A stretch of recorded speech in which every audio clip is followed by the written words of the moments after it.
Minua ei kutsuttu Jeddakin eteen taistelun jälkeen, mutta hän lähetti upseerin noutamaan minut ja viemään minut mukaviin majoituksiin palatsin osassa, joka oli varattu kuninkaallisen kaartin upseereille. Siellä vietin yön Voolan kanssa rauhassa ja heräsin virkeänä useiden raskaitten päivien jälkeen. Voola oli taistellut rinnallani kuten Marsin sotakoira, jollaisia usein näkee vihreiden sotureiden mukana. Kumpikin olimme haavoittuneet, mutta Barsoomin parantavat voiteet olivat tehneet meistä yön aikana käytännössä uudenveroisia. Aamiaisella tapasin joukon kaulilaisia upseereita, joiden kohteliaisuus ja vieraanvaraisuus vetivät vertoja jopa heliumin hienostuneelle aatelisille. Ateria oli tuskin päättynyt, kun Kulan Tithin lähettiläs saapui kutsumaan minut hänen eteensä. Astuessani saliin Jeddak nousi valtaistuimeltaan ja tuli vastaan, kunnianosoitus, joka tavallisesti varattiin vain hallitsijavieraille. Hän tervehti minua ja kiitti kansansa puolesta rohkeudestani, ilman varoitustani heidän joukkonsa olisi joutunut vihreiden väijytykseen ja tuhoutunut.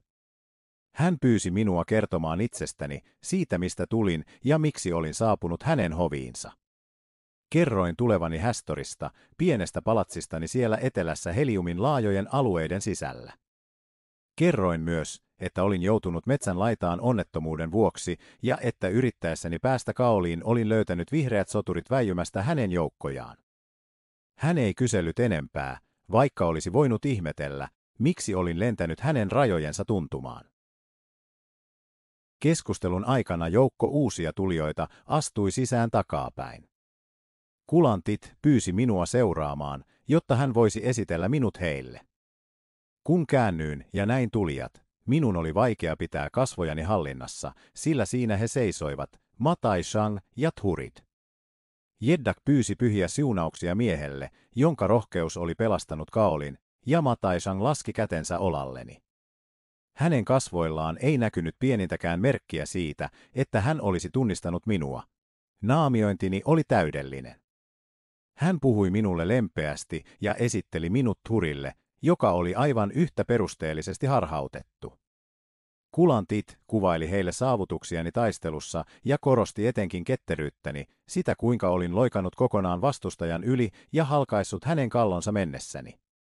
Näin Thuridin silmien hieman laajenevan kertomuksen aikana, ja pari kertaa hän katseli minua siristyneen silmin, oliko epäily syntymässä. Kun Kulan Tit kertoi villistä kalotista, joka taisteli rinnallani, huomasin epäluulon välähdyksen Matai Shangin kasvoilla, tai ehkä vain kuvittelin. Kun audienssi päättyy, Kulan Tit ilmoitti haluavansa minun seuraavan häntä matkalla hänen kuninkaallista vierastaan vastaan. Upseerin taluttaessa minua varusteita ja ratsua hankkimaan Matai Shang ja Thurid vakuuttivat suurella innolla, miten mielissään he olivat saaneet tutustua minuun.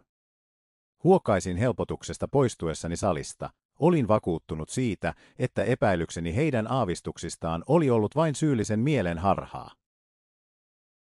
Puoli tuntia myöhemmin ratsastin kaupungin portista, ulos Jeddakin seurueen mukana, kohti pohjoista liittolaista. Vaikka olin kuunnellut tarkoin jokaisen äänen Jeddakin salissa ja nähnyt jokaisen käytävän, en ollut havainnut jälkeäkään Dejah-Thorisista tai Thuviasta. Tiesin heidän olevan jossain tuon laajan palatsin uumenissa, ja olisin antanut paljon saadakseni jäädä Kaoliin Jeddakin poissaolon ajaksi etsimään heitä. Puolen päivän aikaan kohtasimme viimein sen kulkuen kärjen, jota olimme lähteneet vastaan. Se oli loistelias seurue, joka saattoi vierailevaa Jeddakia, ja se kaartui kilometrien mittaisena pitkin Kaoliin johtavaa leveää valkoista tietä. Kärjessä ratsasti joukko sotureita, joiden jalokivin ja metallikoristeen silattu nahkapuvustus kimalteli auringossa, ja heidän jäljessään vyöryi 1000 upeaa vaunua, joita vetivät valtavat sitidarit. Matalat ja tilavat ajoneuvot kulkivat kahdessa rivissä, ja niiden molemmin puolin marssi yhtenäinen kaarti ratsain, sillä vaunuissa matkustivat kuninkaallisen hovin naiset ja lapset. Jokaisen jättiläismäisen sitidarin selässä istui nuori marsilainen, ja näky palautti mieleeni ensikohtaamiseni Barsoomin vihreän rodun kanssa 22 vuotta sitten, jolloin olin ensi kertaa nähnyt harkien karavaanien loiston. En ollut koskaan aiemmin nähnyt sitidareja punaisen rodun palveluksessa. Nämä valtavat eläimet kohosivat suunnattoman korkeiksi jopa vihreiden sotureiden ja heidän jättimäisten thuottiensa rinnalla, mutta suhteessa punaiseen mieheen ja tämän vähäisempiin ratsuihin niiden suurpiirteinen mahtavuus muuttui lähes kauhistuttavaksi. Eläimet oli koristeltu jalokivin ja silkillä, ja niiden satulavaipat oli kirjailtu mielikuvituksellisin kuvioin, joihin oli upotettu helmiä, timantteja, rubiineja, smaragdeja ja lukemattomia muita Marsin kalliita kiviä. Jokaisesta vaunusta kohosi tusina viirejä, lippuja ja nauhoja, jotka lepattivat kevyessä tuulessa. Vaunujen edellä ratsasti yksin vierailulla oleva Jeddak lumivalkoisella thoatilla, sekin harvinainen näky Barsoomissa, ja heidän jäljessään vyöryivät loputtomat rivit keihäsmiehiä, pyssymiehiä ja miekkasotureita. Näky oli todella majesteettinen. Aseiden kilinä ja silloin tällöin suuttuneen thoatin rääkäisy tai Tsitidarin matala kurina olivat ainoat äänet, sillä kumpikaan eläimistä ei ole kavioeläin ja vaunujen leveät, joustavat renkaat rullasivat äänettöminä. Toisinaan kuului naisten heleää naurua tai lasten juttelua, sillä punaiset marsilaiset ovat seurallista ja ilonhakuista kansaa, täysin vastakohta vihreiden miesten kolkolle ja synkälle rodulle. Kahden Jeddakin muodollinen kohtaaminen ja siihen liittyvät seremonialliset eleet veivät lähes tunnin, minkä jälkeen käännyimme ja aloimme palata kohti Kaolia. Seurueen kärki saapui kaupungin porteille juuri ennen pimeän tuloa, vaikka viimeiset soturit kulkivat portista melkein aamun koitteessa. Olin kulkuen etuosassa ja suuren juhlaaterian jälkeen, johon osallistuin kuninkaallisen kaartin upseerien kanssa, olin vapaa vetäytymään lepäämään. Palatsissa vallitsi kuitenkin läpi yön vilinä ja hälinä, sillä vierailevan Jeddakin aateliset saapuivat jatkuvana virtana. Siksi uskalsin tuskin lähteä etsimään Dejaht Horisia, vaan palasin huoneisiini heti, kun se oli sopivaa. Kulkiessani käytävää pitkin juhlasalista omalle osalleni annettuihin huoneisiin minuun iski äkillinen tunne, että minua tarkkailtiin. Käännyin nopeasti ja näin vilauksen hahmosta, joka livahti avoimesta ovesta heti, kun käännyin. Juoksin takaisin paikkaan, jossa varjo oli kadonnut, mutta en löytänyt jälkeäkään. Silti olin varma nähneeni valkeat kasvot ja keltaisen tukan välähdyksen. Tapaus antoi aihetta ahdistaviin ajatuksiin, sillä jos aavistukseni oli oikea, Matai Shang ja Thurit epäilivät henkilöllisyyttäni. Siinä tapauksessa edes palvelukseni Kulan Tithille ei pelastaisi minua hänen kiihkoilevan uskonsa kostolta. Turhat pelot eivät kuitenkaan koskaan olleet riittäviä riistämään minulta unta. Heittäydyin silkkieni ja turkisteni varaan ja vaivuin välittömään, unettomaan lepoon. Kaloteja ei päästetty palatsin sisätiloihin, joten olin joutunut jättämään Voolan kuninkaallisten thuottien talleihin. Siellä hänellä oli mukavat, jopa ylelliset tilat, mutta olisin antanut paljon saadakseni hänet viereeni, ja jos hän olisi ollut siellä, mitä seuraavaksi tapahtui, ei olisi päässyt tapahtumaan. En ehtinyt nukkua varttiakaan, kun jokin kylmä ja kostea hipaisi otsaani ja herätti minut silmänräpäyksessä. Ponkaisin pystyyn ja tartuin siihen suuntaan, missä tunsin oudon läsnäolon olevan. Käteni osui hetkeksi ihmislihaan, mutta kun syöksyin pimeyteen tarttuakseni öölliseen vieraani, jalkani takertuivat silkkieni poimuihin ja kaaduin pitkälleni lattialle. Kun sain itseni jaloilleni ja löysin valon katkaisijan, huone oli autio. Etsin tarkasti, mutta en löytänyt mitään, mikä olisi selittänyt, kuka oli lähestynyt minua tai miksi. Varas se tuskin oli, Barsoomissa varkauksia ei juuri tunneta. Salamurha olisi ollut todennäköisempi, mutta siinäkin tapauksessa hän olisi voinut tappaa minut hetkessä, jos olisi halunnut. Olin jo jättämässä arvuuttelun ja palaamassa nukkumaan, kun tusina kaoliolaista vartijaa astui huoneeseeni. Heidän päällikkönsä, sama mies, joka aamulla oli ollut niin ystävällinen, oli nyt kasvonilmeeltään täysin tyly. Hän ilmoitti, Kulan Tith kutsuu minut luokseen. Vartijoiden ympäröimänä kuljin takaisin käytäviä pitkin kohti Kulan Tithin valtavaa audienssisalia. Astuessani kirkkaasti valaistuun huoneeseen, joka oli täynnä Kaolin aatelisia ja vierailevan Jeddakin upseereita, kaikki katseet kääntyivät minuun. Korkealla korokkeella istuivat Kulan Tith, Matai Shang ja vieras Jeddak. Kuljimme leveää keskäätävää pitkin hiljaisuuden vallitessa ja pysähdyimme valtaistuimien juurelle. Kulan Tit käski esittää syytöksen ja Thurid, ensimmäisten syntyneiden musta dator, astui esiin ja kääntyi häntä kohti. Hän julisti epäilleensä minua alusta alkaen ja lähettäneensä yhden heidän pyhistä papeistaan paljastamaan valheellisen ulkokuoreni. Sitten hän osoitti jäykällä sormellaan otsaani. Kaikkien katseet seurasivat hänen osoitustaan, ja ainoastaan minä seisoin ymmälläni. Upseeri vierelläni huomasi hämmennykseni ja ojensi taskustaan peilin eteeni. Yksi vilkaisu riitti. Nukkuessani luokseni hiipinyt Tern oli pyyhkäissyt otsaltani leveän laikan punaista väripigmenttiä, ja sen alta paljastui oman valkoisen ihoni päivettynyt sävy. Thurid vaikeni hetkeksi tehon lisäämiseksi ja jatkoi sitten syytöstään. Hän kuvasi minut mieheksi, joka oli häpäissyt Marsin jumalien temppelit, loukannut pyhiä hernejä ja kääntänyt kokonaisen maailman heidän muinaisia uskomuksiaan vastaan. Hän huusi, että edessä heidän vallassaan seisoi John Carter, Heliumin prinssi. Kulan Tit kääntyi Matai Shangiin, joka nyökkäsi vahvistukseksi ja syytti minua yrityksestä murhata hänet omassa palatsissaan. Huusin heidän valheensa läpi ja pyysin Kulan Tithin kuulemaan myös minua, että hän ymmärtäisi, miksi olin seurannut Matai Shangia palatsin sydämeen ja että hän näkisi tekojeni todellisen kunnian verrattuna näiden kostoa janoavien valheellisten uskonriivaajien tekoihin. Hiljaisuus. Jedda kylisi, ponnahti jaloilleen ja laski kätensä miekkansa kahvalle. Hän vaati hiljaisuutta ja kutsui minua Jumalan pilkkaajaksi, sanoen ettei Kulan Tit sallisi yleisösalinsa ilman saastuvan sellaisista harhaopeista ja että olin jo itse tuominnut itseni. Vain kuolintapani jäi päätettäväksi, eikä mikään Kaolin aseelle antamani palvelus hyödyttäisi minua, sillä hänen mukaansa sekin oli vain juoni, jolla olin koettanut päästä hänen suosionsa ja tarpeeksi lähelle tätä pyhää miestä, jonka henkeä muka himoitsin. Hän määräsi vartijoille, että minut vietäisiin kuiluihin. Tilanne oli toivoton. Mitä mahdollisuuksia minulla oli kokonaista kansakuntaa vastaan, ja mitä armoa voisin odottaa fanaattiselta Kulan Tithiltä sellaisten neuvonantajien kuin Matai Shang ja Thurid rinnalla? Musta mies irvisti ilkeästi kasvojeni edessä ja vakuutti, etten tällä kertaa pääsisi pakoon. Vartijat lähestyivät minua, ja punainen usva sumensi katseeni, kun taisteluhalu syttyi suonissani. Veren kuohunta teki minut valmiiksi mihin tahansa. Yhdellä harppauksella olin Thuridia vastassa ja löin häntä nyrkillä suoraan suuhun ennen kuin hänen ilkkuva hymynsä ehti kadota. Amerikkalainen iskuni heitti mustan datorin taaksepäin ja hän romahti Kulan Tithin valtaistuimen juureen, sylkien verta ja hampaita. Vedettyäni miekkani käännyin kohtaamaan kokonaisen kansan.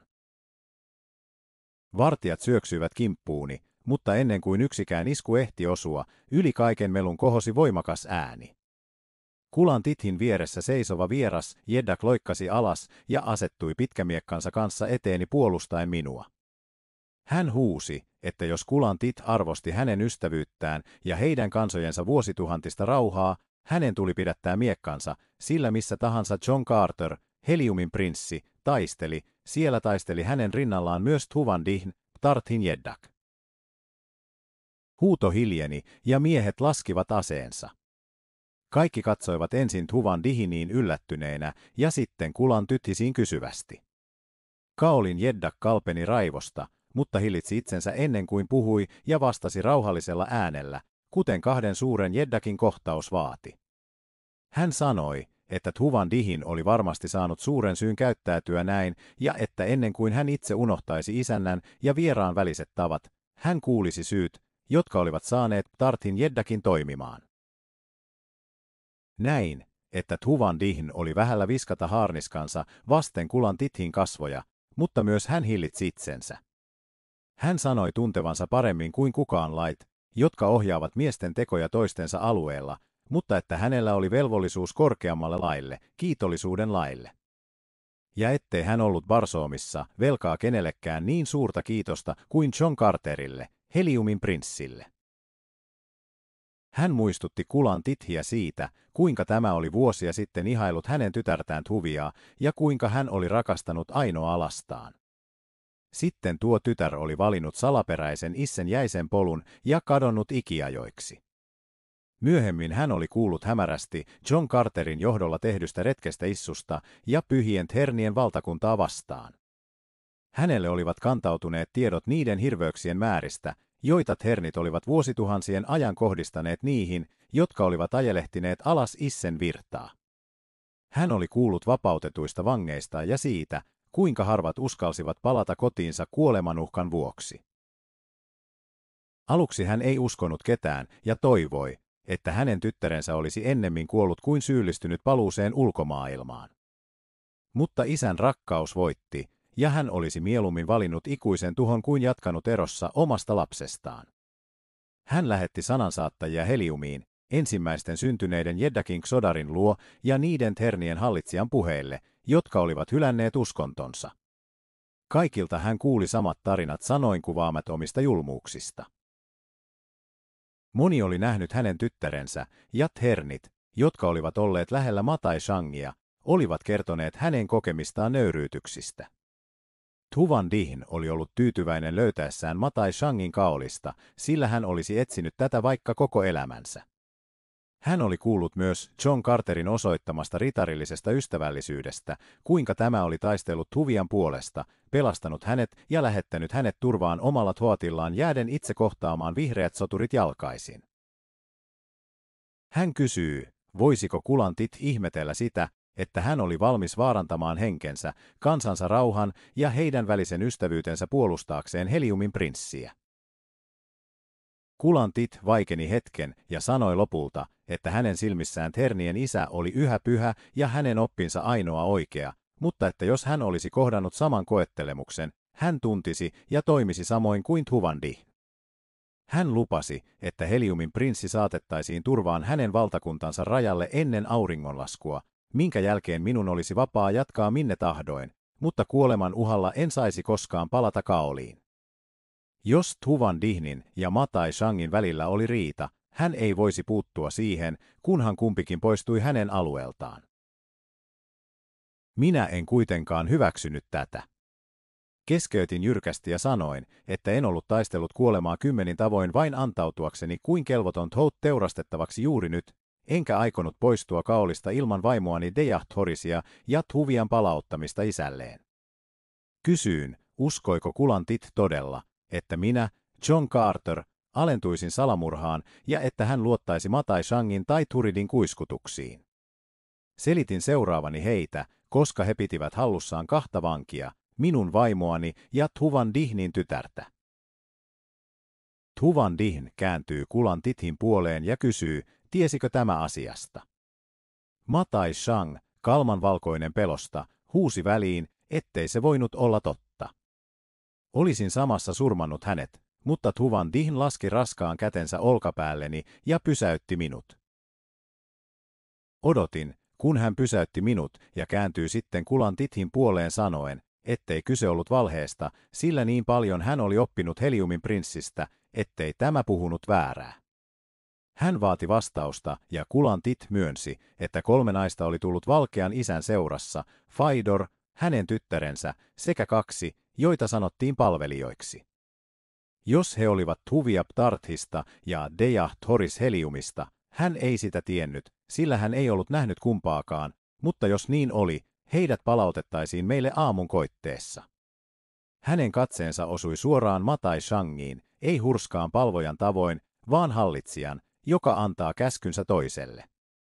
Oli selvää, ettei Thernien isäkään voinut olla näkemättä, miten nopeasti Kulantithin usko oli murtumassa, ja ettei paljon enää puuttunut, ennen kuin mahtava Jeddak kääntyisi häntä vastaan. Mutta taikauskon siemenet olivat sitkeitä ja pitivät kaolin hallitsijaa vielä viimeisestä säikeestä kiinni hänen muinaisessa uskossaan. Matai Shang oli kyllin viisas näyttääkseen alistuvan ja lupasi tuoda 2 orjanaista seuraavaan aamukohtaamiseen, selittäen, ettei haluaisi herättää tytärtään näin varhain, muuten hän olisi tuonut heidät paikalle heti todistaakseen minun erehtyneen, painottaen viimeistä sanaa niin hienovaraisella loukkauksella, ettei siihen voinut tarttua avoimesti. Olin jo vaatimassa, että Heliumin prinsessa tuotaisiin heti, kun Thuvan Dihn teki sen tarpeettomaksi. Hän toivoi näkevänsä tyttärensä viipymättä, mutta tyytyi Jeddakin lupaukseen, ettei kukaan saisi poistua palatsista,